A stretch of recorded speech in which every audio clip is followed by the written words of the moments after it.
It's Lynn from the rock station Z93 on the line with Dorothy. How are you? Hi, I'm good. Apparently, I'm sorry if it's loud. I'm at Voodoo Donut in Austin, Texas, trying to, sort myself. Apparently, we almost died on the tour bus last night. Oh, no. What happened? I don't know. Let me ask my guitar player. What happened, Owen? We drove through... Oh, I remember. I smelled it. We drove through a forest fire, and the entire bus was filled with smoke, and there was smoke and fire under the bus. We couldn't stop. Our driver said it was the scariest thing he's ever driven through. And I'm trying to just have a nitro cold brew like a normal human being right now. What were you doing when this was happening? Apparently I was sleeping. I remember smelling something that smelled good, like a fire, but not, not an electrical fire, but like a distant grass fire. And I thought, oh, that smells kind of nice. And apparently we were driving right through a forest fire. You're in your dreams like, this is great. Takes me back to old campfires and really there's panic everywhere. Exactly. I was like, who has the marshmallows? Oh, and you said you're where right now? We're playing at the Parish in Austin, Texas tonight, and we're parked. It was weird. It's been a weird morning. We're parked on a hill, so our bus driver, comes into the bunk area, and I hear him talking to my tour manager, and he wakes me up.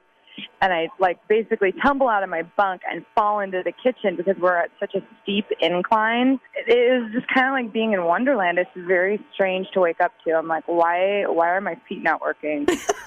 And wait, and what is this story? We almost died last night. Let me just get a donut. That's great. Well, thank you for calling in, Dorothy. I'm super excited to be talking to you, and happy International Women's Day. That's right. Happy Women's Day. You guys, hey, my whole band is here. I want to tell you guys, happy International Women's Day. They're all staring at their phones. They don't care. I just want to play music, man. Right? I just want to eat donuts and live through wildfires.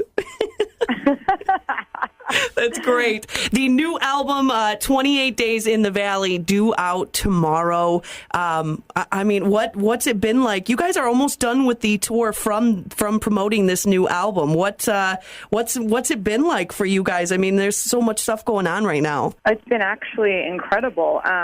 Is it all right if I put you on speakerphone? Yeah, of course. Talk to the band? Yeah, I would love to.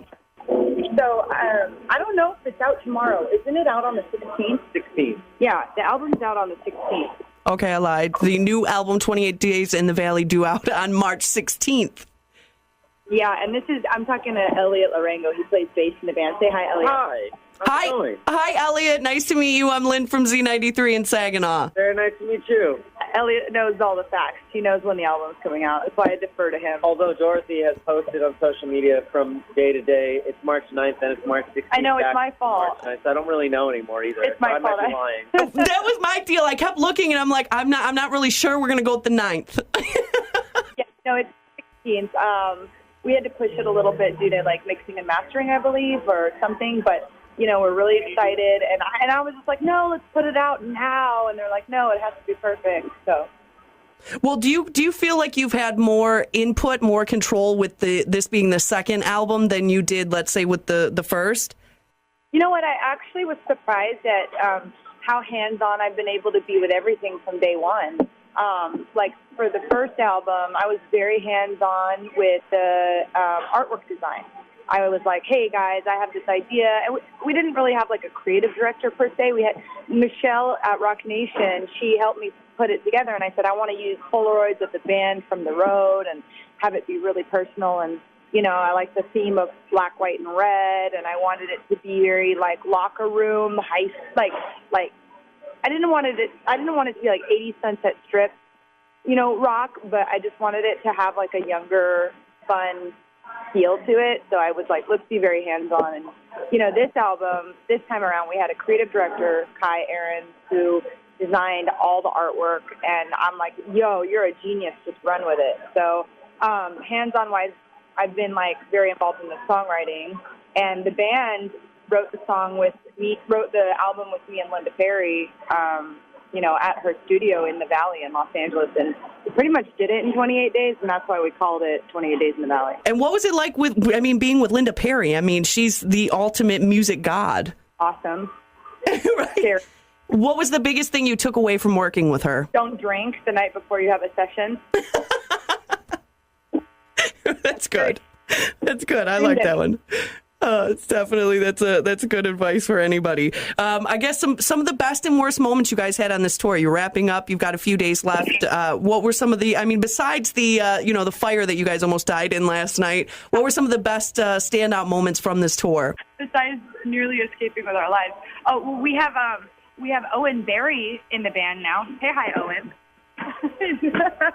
He's so excited to be here. Good morning. Good morning, Owen. How are you? I'm very well, thank you. Just waking up with my cup of tea. Well, I'm glad that you're alive. Good morning. Enjoy your tea and your donut. Yeah, we almost became Texas barbecue last night. Right. Well, I'm glad you guys are still here. Pardon? I'm glad that you guys are still here. Was anybody awake while this was going on? I know Dorothy said she was sleeping, but were any of you guys awake when this was while it was happening? We were all woken up by the smell of burning, and I was kind of, because we're in our tiny little bunks, I thought this is what it's like to be cremated. Right. An insight to what it's going to be like in the end. Well, I'm glad you guys are still here. And the song "Flawless." Now, who wrote the actual lyrics for that song? Because I feel like you guys were going through a breakup, and you definitely knew how to zero in on all of those feelings. Unless I'm totally wrong, and the song is about something completely different. Wait, Owen handed me the phone back. Will you repeat the question? With the song "Flawless," who was the one actually doing the songwriting on that? Was there a bad breakup that happened? Because those are the feelings. Well, yeah, everybody was pretty involved in that song. Yeah.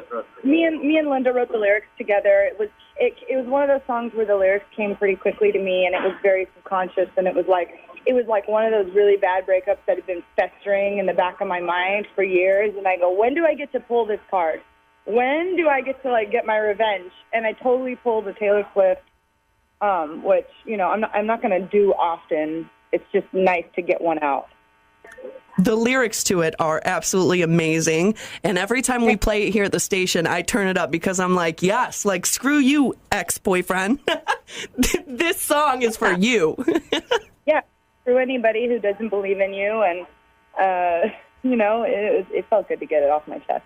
I enjoy it. The listeners here in Saginaw love it too. And now, like I said, now the tour is ending. The new album is getting ready to be released in just a couple weeks. What is the plan from here? Are you guys going to kind of hang out at home, let the album do its own thing? Or, are there plans for something now in the future? Yeah, we have lots of plans. We're taking this tour right into South by Southwest, where we're going to, reveal the album. We're playing, I posted some of the flyers on our social media. We're playing the Whole Foods event. There might be some collaborations with other big artists. And then, we're going to be picking up some festivals in the summer. And there's plenty of more touring to happen. Awesome. By the way, we have 2 Brits in the band. Say hi, Jason. Hi, Jason. Hi, Jason. Nice to meet you. Hi. How's it going? I'm good. How are you? I'm not complaining. Now, the back's killing me, but apart from that. He needs coffee. Yes, get the coffee in you. It's important. Jason, we almost died in a fire. We didn't do it. Jason's like, I just need coffee, and then we can talk about this. Until then. That's great. Now, Jimmy Kimmel, he always does the thing on his show where he has artists read the mean tweets. Recently, he had Green Day on. They read a couple of their mean tweets. I want to know from you guys, without making you read some of the mean tweets, what are some of the craziest things that you've read about yourself online? That I dated this guitar player that, I don't know, wore a top hat. That's great. That's great. But that never happened, though, right? Never. No, I don't remember it. Right. You're like, I would have known if I hooked up with that guy. Yeah. That's awesome. No, in all reality, I don't know. Pretty much a lot of the stuff out there is, because it's coming from interviews I've done, it's pretty true. I haven't read anything wildly inaccurate. No weird Twitter. Nothing weird.